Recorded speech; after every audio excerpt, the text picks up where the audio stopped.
This is the Forbes Books Podcast, conversations with amazing humans who are impacting the world of business and beyond. Hola, I'm Joe Pardavila, and we are keeping the theme of New Year, New You with tips to help us improve ourselves in 2024. And my guest this week is an expert at turning no's into yeses. Laura Fredricks is the author of the recent bestseller, Hard Asks Made Easy: How to Get Exactly What You Want. She trains businesses, nonprofits, and individuals in the skills of high-stakes negotiation and the art of the ask. Her practical laws of asking have helped leaders land multi-million-dollar deals and six-figure gifts. Laura, welcome to the podcast. Thank you, Joe. Great to be here. Oh, you're very welcome. So let's start with asking, because I know in 2024 now, people starting the new year, trying to probably become better selves, whether it's mentally, physically. And one of the things I'd like to get better at is asking for help. Because as a kid of immigrants, man, you are taught that you don't ask for anything. You just do whatever it takes to get the job done. No matter how stressful things are, how matter painful, you cannot ask.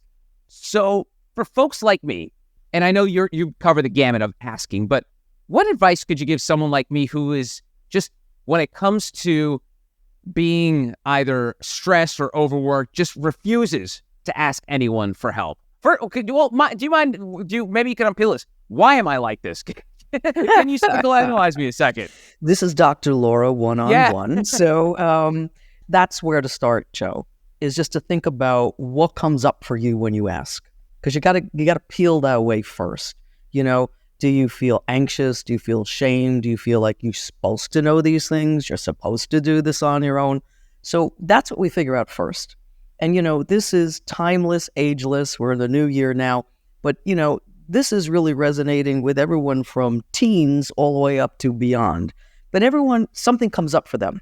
So my first thing is start simple. Like, what is one small thing you want? And let's work through it. Okay? That's number one. Number two is what comes up for you. So, Joe, let's make this live and real for everybody. Let's pick something that in the new year you'd like to ask for. Just personally, professionally, you pick it. Okay, I would probably like some more support with producing podcasts. So maybe a person or two or something like that. Right, and that's common, and I get that from other people, and it's true. You want to be top of your game, more professional, a little bit more time for you to be maybe creative, think of questions, and let the back work go over here. Okay, so here we go. Let's think. Do you want one or two people? So it's all about specifics. Let's say I'm not greedy. I'll say one. Just one. Okay, good. So we want one person. Good. Then we're going to think about, this gets away from you being anxious, them saying no, and not. We get focused onto what you want. Okay, so we want one person. Then we're going to write down maybe the 3 skills that person has to have. Prior experience, creativity, and maybe they attract and book some of your speakers. Okay. Woo, that's great. Okay. Yep. So we got all that. Now look, we've shifted your mindset to maybe I shouldn't, I can do this myself. Now we're getting into what you want. Okay. And then the next piece is, when do you want this person? And you can't say yesterday. In real life, when are you able to take them on? And I'm going to make it up for you. February 15th. That's a good goal. Okay. Early in the new year, February 15th. Good. And last, what are you willing to pay the person and how many hours? So you see how we've just shifted everything from I shouldn't, I can't, I feel anxious on and on, to let's put down some of the things you want. And it just entirely puts the focus where it should be. And then we'll get into how you approach asking that person. But that's the very first piece. Let's just shift your mindset. I love that. And the one thing I always think, and it may be part of my DNA, the way it's wired, like asking for help is a sign of weakness. And I know I'm a Gen Xer, so we're the last non-touchy-feely generation. Millennials and Gen Zs have really, been able to wear their emotions on their sleeves, share how they feel. And I'm obviously speaking in broad terms, but generally that's how those generations are seen. So weakness has always been mine. And the other thing, too, from my years of experience is it's almost frowned upon by senior leadership when someone asks for help. And then all of a sudden you get this psychobabble going in your brain. I'm like, oh my God, did they hire the wrong person? Should we have hired someone else? Is there someone better who could do this without the help? So all this starts to pile on top of each other, doesn't it, Laura? It does. And you hit the nail on the head. The hardest ask you'll ever make is for help. Okay? Why? You should know it. You might get that reaction. You feel incompetent. You feel like, oh, if I had put more time into it, maybe if I do a little more research, so all these things go off in your head. And so I just push them all away. Asking for help can be incredibly easy, but it's how you do it. So let's say with your scenario, you're nervous because you're bosses, and this is very, very common in people of your generation and younger. Right? I don't even know how to approach my boss. And if I do, I'm anticipating, so you got to push that away. Just say, look, I need help with this specific project, program, diagram, whatever. I can use your expertise on these two things. Can you help me? Now, that's a lot different than, I got this big assignment. I'm under the gun. It's the beginning of the year. I don't think I'm going to have time. And you're talking in circles.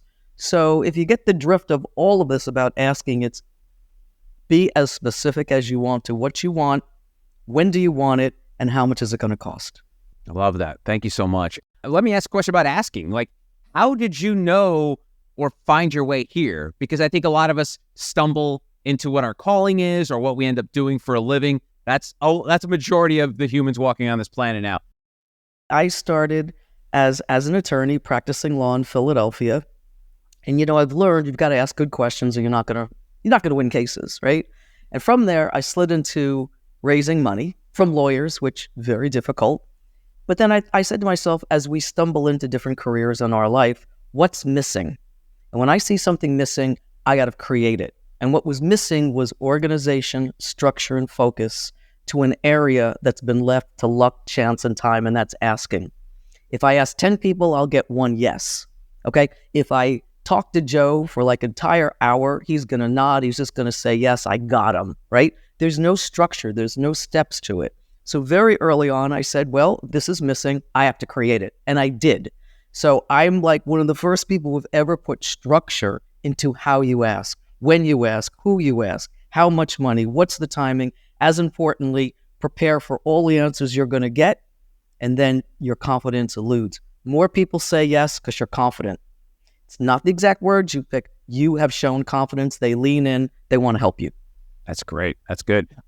In terms of asking in 2024, there's so many forms of communication. And I know, and I've written about this myself, about, when you have a serious ask, either over the phone or in person, not emails or texts or anything like that.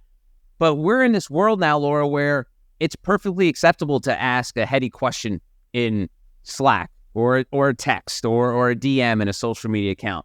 And, I don't mean to date you, Laura, but you've been doing this longer than all predates a lot of these technologies. So I take that as a compliment, Joe. Yes. Well, and I'm saying this because you've probably had to adapt how asking works, because it's no longer everyone in the same office from 9 to 5, and you could probably randomly run into them or set a face-to-face meeting or go to lunch. Things are different. So talk to me about how technology works into this realm of asking. Listen, up until March 2020, I was always saying, and it's true, you have a 75% chance or better if you ask in person. Now, that just isn't practical today. I mean, people aren't even showing up in work, okay? Yeah. So let's adapt, right? Let's pivot. So if it's Slack, text, email, phone, whatever it is, this is the rule. Your ask has to be 2 sentences and a question, okay? 2 sentences and a question, right? You can have a beginning paragraph. Hey, Joe, how are you? Great. Hope you have a great time during the holidays. Here we are, January. Can't believe it. Okay, fine. Now we get to it. What do you want? Joe, you are an expert in this, and I'm trying to crack into the podcast world. Sentence number 1. Sentence number 2. I think you can really help me because I want to do 2 podcasts a month, and I want to see if that's realistic. Sentence number 2. Number 3. Can I talk to you the first week in February? I'll make the time available whenever. 2 sentences and a question. You end on a question so that you respond next. It is so easy to get lost in this, okay? And everyone feels because it's on your phone or because it's on a text or before it's in a Slack email, the more you pour in, the more you're going to get out. That is wrong, okay? The more you pour in, the more you confuse you, and you'll never get a definitive answer. So reduce it down to 2 sentences and a question. That's part one. Part two is it is hard to tell tone when you're not in person. Okay? Little easier on the phone, kind of. Little easy now. We can hear each other. But when it gets down to the written word, make sure you choose your words carefully because they connote a tone that might either be attractive or a turnoff to your ask. That's great. That's good stuff. All right. So, and now we also live in this world, Laura, where it's perfectly okay to ignore emails and messages. Oh, I wrote about this last year, how it's like if you walk by someone on the street and you snub them, you would be considered rude. But if someone sends you an email and 3 follow-up emails, it's perfectly okay to ignore them because we're all quote unquote busy. How do we follow up using this two sentences and an ask? Because I wonder, like, how do you do that without then muddying the waters? I'm like, hey, do you do 2 more sentences and an ask? Like, no, this is work on follow-ups? Very simple. Mix up the communication style. I have tons of friends where I send text messages for dates. Like, we're all going to go to Italy next fall. Here are the dates. Can you come? Here's the deadline. You've missed it. So what I realize is don't take it personal. They might not be looking at your phone. I'm going to pick up the phone and call them.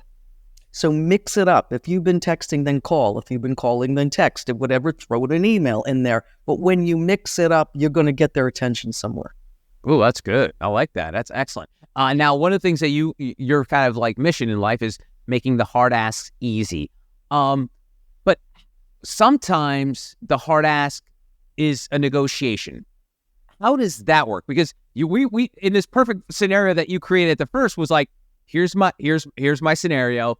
Tell me an answer, yes or no, and then we go there. But sometimes there's a negotiation that goes. It's not a simple yes or no. It could be a maybe, but I need more information. So talk about that aspect of the ask. Right. Well, first of all, when you hear a maybe or have to think about it, here's the thing. Look and sound like the person said yes.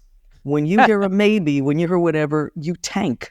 Your body goes down, your voice goes down, and your mind goes into, they really don't want to do it, but they don't want to offend me. You got to reverse it because no one said no. And if they want to say no, they're going to say no. Okay? So the negotiation starts like this. Let's go back to your podcast situation. Yeah. Okay? And you want to hire someone. Let's say you got the right person, but they want $30,000 more than you're willing to give. You have to know your number. If that's your bottom line, Joe, and you can't go any above it, just say, listen, life is long. If you change your mind, that's fine. But right now, starting off, this is my budget. This is what's going to be. If you know somebody, great, but I'm sorry, we just can't make this happen. Now, if you can go 5 or 10,000 more, then you start negotiating, saying, fine, but you've got to know what it is before you even make that offer or before you even make that ask. What's your bottom line? And it's okay to stick with it. It is okay to stick with it. A lot of times in fundraising land, and lots of people, lots of your listeners raise money for their kids, for their pet projects, because they're on different boards. Everybody needs money. Everybody, no matter what age you are, you're raising money.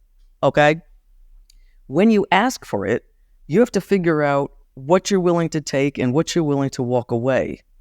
Now, if it's just to help out a softball team and someone says, I can't give you $100, but I can give you $50, fine. But if you're raising money and you're on a board and you have to build something within a timeline and it needs X, Y, and Z, then you have to explain, this would be great, but can we talk about possibly you doing it in 2 years, not 3 years? My examples are here. Add, subtract the zeros. It doesn't matter. You have to know what you're willing to take and by what timeline.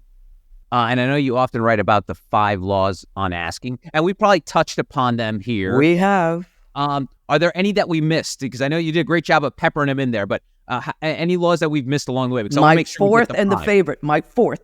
Okay. Reiterate what you think you heard. We touched upon this a little bit. So let's say in this scenario, person comes back to you, Joe, and says, I have to think about your offer. Okay. Here's where it breaks down. You're going to automatically assume that person wanted more money. You might assume the person can't do February 15th. They're not free until June. So we all start filling it in. So whenever, for any reason, you hear, I have to think about it, your only job is, what is the it? Okay? Because you can't get on the same page unless we know what each other is thinking. So I just say, cool. Can you share with me what you're thinking about? And here's the most important part, Joe. I'm here to help you. And now you brought that person around, you're quiet, and this potential employee is going to say, I just need to know what kind of equipment you have. And is this an upscale job for me, or am I just on a parallel situation? And now it's like, wow, they want to know if your studio and your audience and your podcast is bigger than the one that they anticipated working for.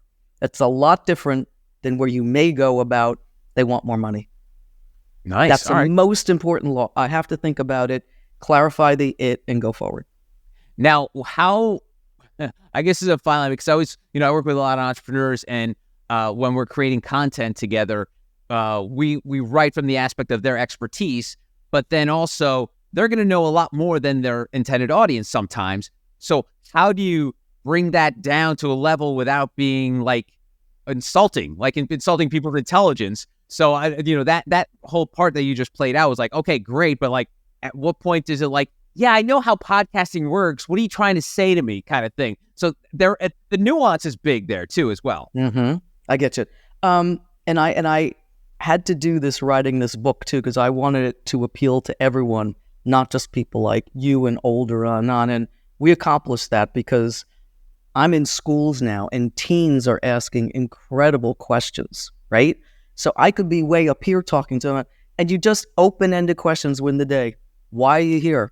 What did you want to know? What's troubling you? What's on your mind? You didn't get something. I can see it. What was it? And so you start like this and then you go up. So for your entrepreneurs who might be talking here, you have to just pick one person that they might be talking to, that you want to appeal to. What might that person be saying? What might that person be troubled with? And then you can create content to solve that problem. That's good. And speaking of those upper level entrepreneurs, the successful CEOs, business owners, we kind of played the role earlier of me being, working to a manager, someone above me. But sometimes senior leaders have trouble asking people below them because especially nowadays, we want to be the empathetic boss. We want to be the authentic boss. We want to know what everyone's dogs, the names of their dogs is, and how their kids are doing. And then the idea of having to ask something that's serious, or having to ask something that maybe require more of what they were expected to do when they were hired. Well, it's up to those folks. I can't tell you how many CEOs and C-suite people that I coach on that exact aspect. Yes, all that is good to know about people. I mean, you want that culture where people feel free and creative and on and on. But when it comes down to deadlines are your friends, and just say, you know what, you missed this deadline. That doesn't fly here. What did you miss? I would appreciate if you would have come to me before the deadline. Okay? There's got to be a little bit of hard line, but how you do it. And again, for bosses, it's hard to get concrete. Don't talk about all the things that went wrong. Talk about the one thing that went wrong and see how you can solve it and go forward. Because no employee wants to be dumped on. No one wants to feel like, oh, you really had it in for me. Or now I'm taking a bath on this, and where were you last year, right? Just pick one thing and work it out.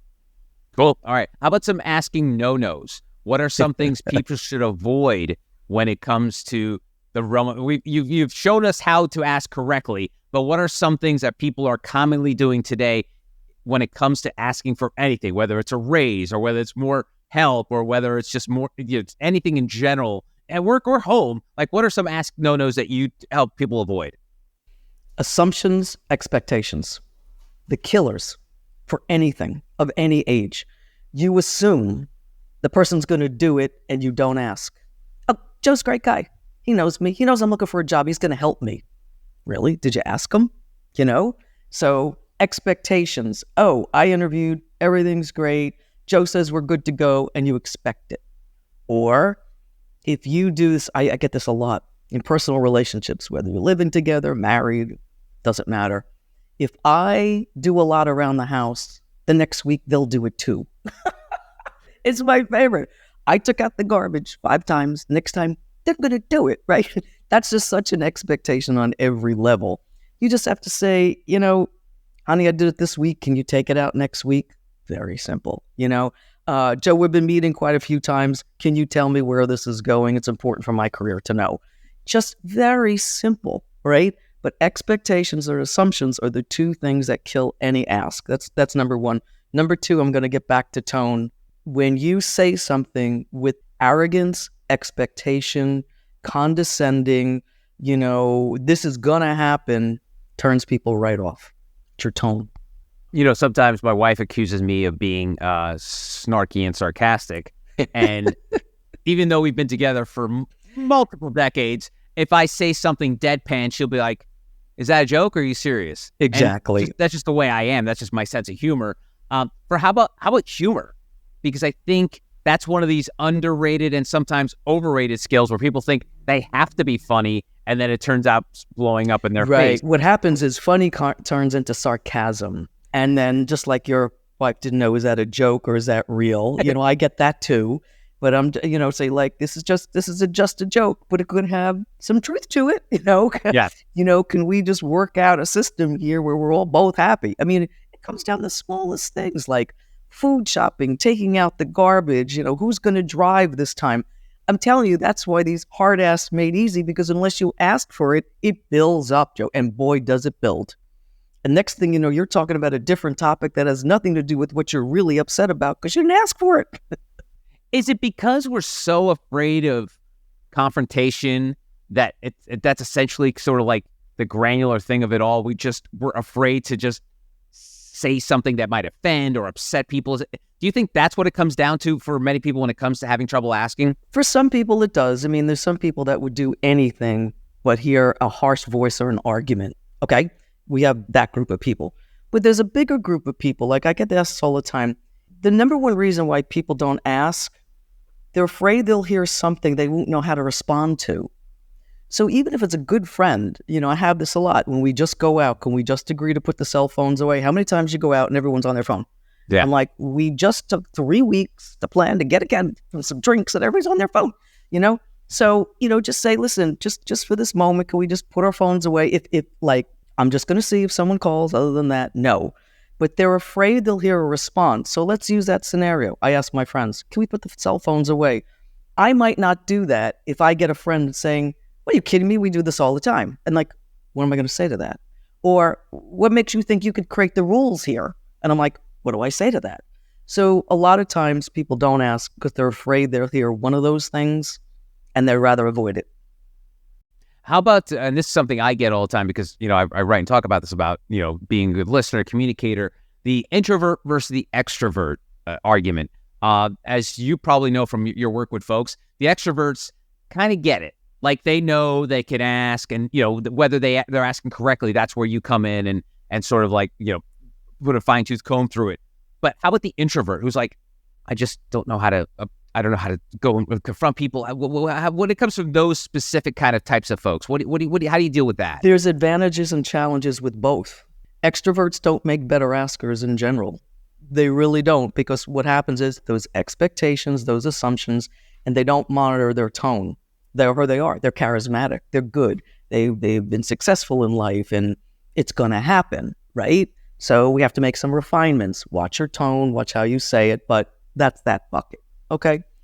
The introverts, what I do is I say to them, this is how you can start. The challenge to them is they put themselves in the shoes of the person they're about to ask, and they think if someone asked me that, I'd never do it, so why would I ask that person? That is their biggest downfall. Wow. So I say, sometimes words solve it all. And I said, start with this. I'll say, Joe, I have no idea if you can do this, but this is something important to me. Now we're level.